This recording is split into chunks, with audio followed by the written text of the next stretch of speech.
और अब खबरें विस्तार से। अभी परिसीमन की घोषणा संभव नहीं, कहा झारखंड विधानसभा अध्यक्ष दिनेश ओरांव ने। वे अपने नगर प्रवास के दौरान मीडिया से बातचीत कर रहे थे। विधानसभा अध्यक्ष दिनेश ओरांव ने कहा कि परिसीमन लागू करने के लिए अभी समय लगेगा। सन 2026 से पूर्व ये संभव नहीं है।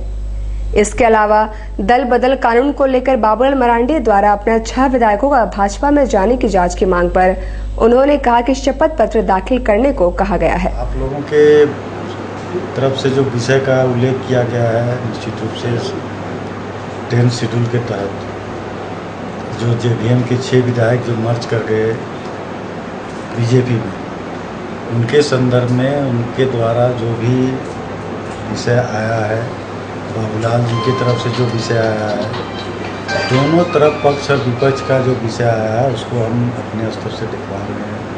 क्रॉस वेरिफिकेशन भी हम करवा रहे हैं जो विधि सम्मत है, और उसके आधार पर हम जो भी निर्णय होगा, जो संवैधानिक व्यवस्था जो बनी उस व्यवस्था के तहत जो भी निर्णय होगा हम उस पर करेंगे।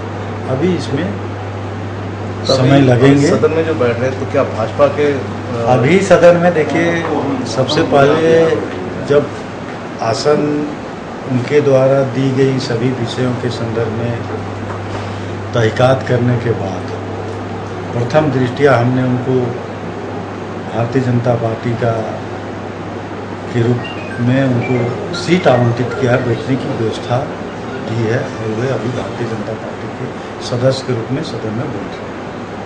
परिसीमन पर काफ़ी बातें। देखिए, परिसीमन पर है क्या कि एक तो है क्या कि पिछले बार 2003-4 में भारत वर्ष के पूरे परिप्रेक्ष्य में पुनर्सीमन आयोग का गठन किया था चुनाव, और उसके तहत उसका रिपोर्ट आया, और रिपोर्ट आने के बाद 2009 में उसका रिपोर्ट आया, और रिपोर्ट आने के बाद और जो स्टेट हैं जिसमें झारखंड और उत्तराखंड, सिक्किम हुए, ये जो कुछ स्टेट हैं उनके साथ झारखंड को भी अलग रखा गया। और चूँकि झारखंड भी शेड्यूल एरिया में है, निश्चित रूप से मैं तो चाहता भी हूँ कि झारखंड में भी जनसंख्या के अनुपात में विधानसभा क्षेत्रों का बढ़ोतरी हो। लेकिन अब जो परिसीमन आयोग का रिपोर्ट आया, अब 2026 तक के लिए इसको ब्लॉक किया गया है। अब लगता है कि केंद्र सरकार को लगे कि नहीं, इस बीच में भी कुछ करना चाहिए, उसमें केंद्र सरकार कर सकती है, लेकिन ये सारा विषय पार्लियामेंट के जिम्मे है। भू राजस्व मंत्री अमर बावरी ने लीज मामले पर कहा कि समिति की रिपोर्ट के आने के बाद ही कोई निर्णय लिए जा सकते हैं। भू राजस्व मंत्री अमर बावरी रविवार को लोहनगर पहुंचे। उन्होंने मीडिया से बातचीत करते हुए कहा कि टाटा लीज मामले पर जांच समिति की रिपोर्ट आने पर ही कुछ निर्णय लिया जा सकता है। इसके अलावा सीएम द्वारा बाहरी लोगों को रोजगार में प्राथमिकता नहीं वाले बयान पर भी उन्होंने अपना पक्ष रखा। दिल्ली में वहाँ की सरकार ने स्लम एरिया को रेगुलराइज किया है, हम लोगों ने मंगवाया है, जो उन्होंने किस आधार पर कैसे किस तरह से उनको किया है। अगर संवैधानिक दायरे में, कानून के दायरे में रह करके सारी बातें हो सकती है तो जनहित और लोकहित को ध्यान में रख करके सरकार अभी विचार करेगी। दिल्ली वाला तो मंगा चुके हैं ना मुख्यमंत्री जी खुद। वो पूरा विषय समग्रता से अध्ययन चल रहा है, सारे बिंदुओं पर विचार विमर्श और सारे बिंदुओं पर कानूनी पक्ष और अपना जो है जांच चल रही है।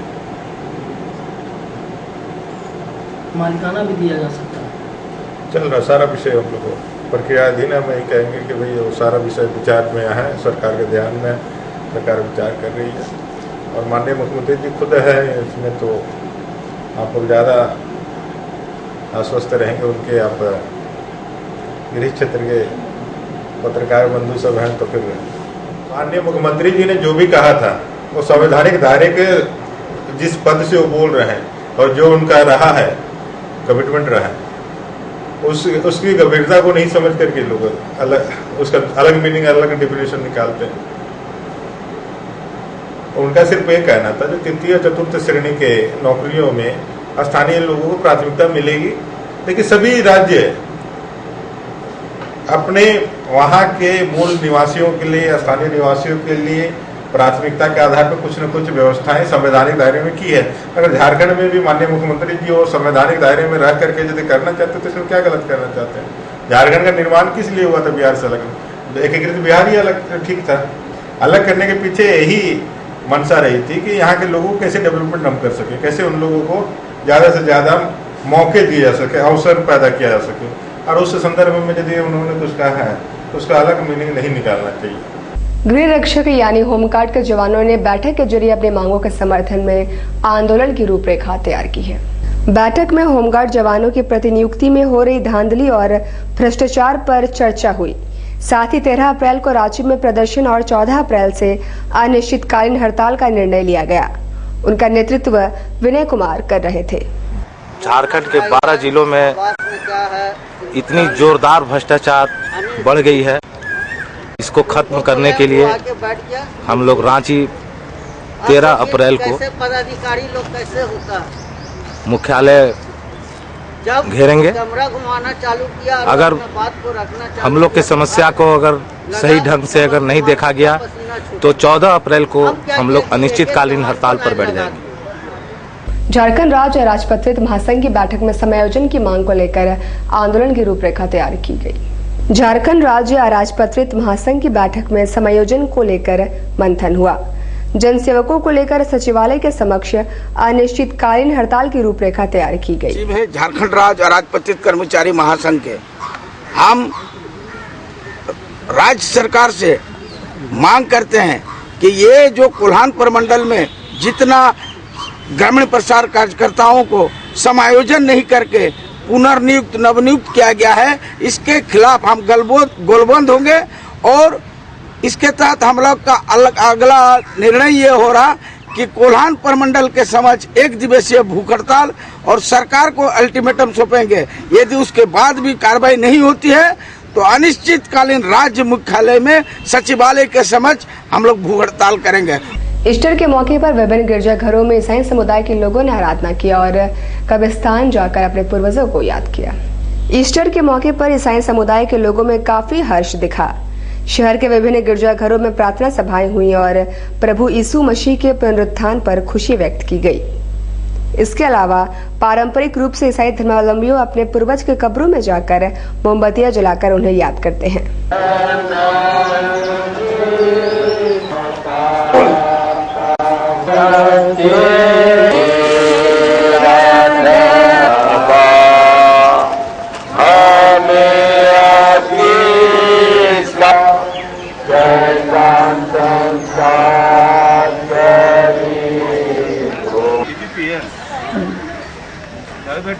दूसरी तरफ ईस्टर के मौके पर क्रांति मंच द्वारा बाराद्वार स्थित आशीर्वाद भवन जाकर बुजुर्गों के बीच समय बिताया गया और फल वितरण किया गया।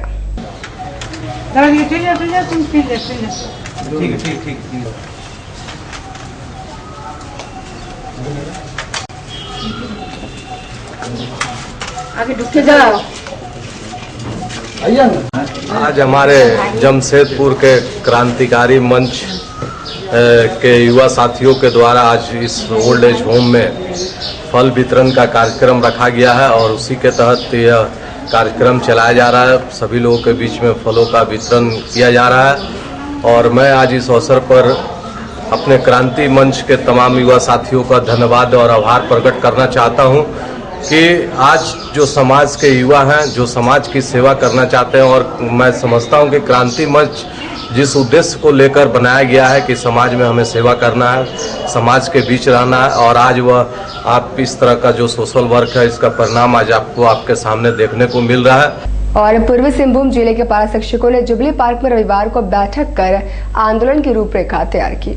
पारा शिक्षकों की प्रमुख मांगों में उनका बकाया मानदेय एवं 2012 अक्टूबर तक बकाया अरियर का भुगतान है।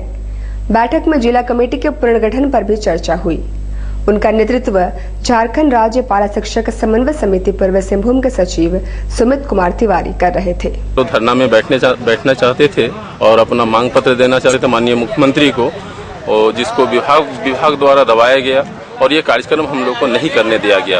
आज किस लिए निर्णय ले रहे हैं? आज हम लोग उसी का समीक्षा बैठक कर रहे हैं और जिला कमेटी का पुनर्गठन किया जा रहा है। और हम लोग का जो विगत 2014 का मार्च महीने का मानदेय अभी तक नहीं मिला है। 2012 अक्टूबर से लेके 2013 मार्च तक का एरियर की भुगतान नहीं की गई है। इसी संदर्भ में हम लोग माननीय सीएम साहब से मिलना चाहते थे, लेकिन विभाग द्वारा इसे दबाया गया। इसीलिए आज हम लोग पुनः इसका आगे क्या रणनीति तैयार कर रहे हैं कि आगे हम लोग क्या करेंगे।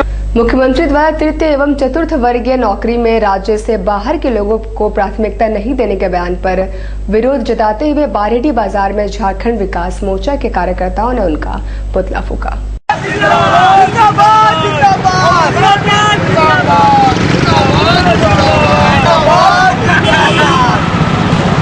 मुख्यमंत्री माननीय श्री रघुवर दास जी द्वारा बाहरी के संदर्भ में नौकरी के सिलसिले में जो बयान दिया गया है उसका झारखंड विकास मजदूर मोर्चा विरोध करती है। साथ ही भाजपा से मांग करती है कि पहले जो भाजपा द्वारा जो नारा दिया गया था सबका साथ सबका विकास, या तो हमारे मुख्यमंत्री गलत बयान दे रहे हैं या भाजपा गलत है, तो क्लियर करे। और माननीय मुख्यमंत्री जी से कहना चाहते हैं, जब बाहरी को नौकरी यहाँ नहीं मिल सकता है तो आप किस हैसियत से बाहरी होकर मुख्यमंत्री बने हुए हैं, तो सबसे पहले उनको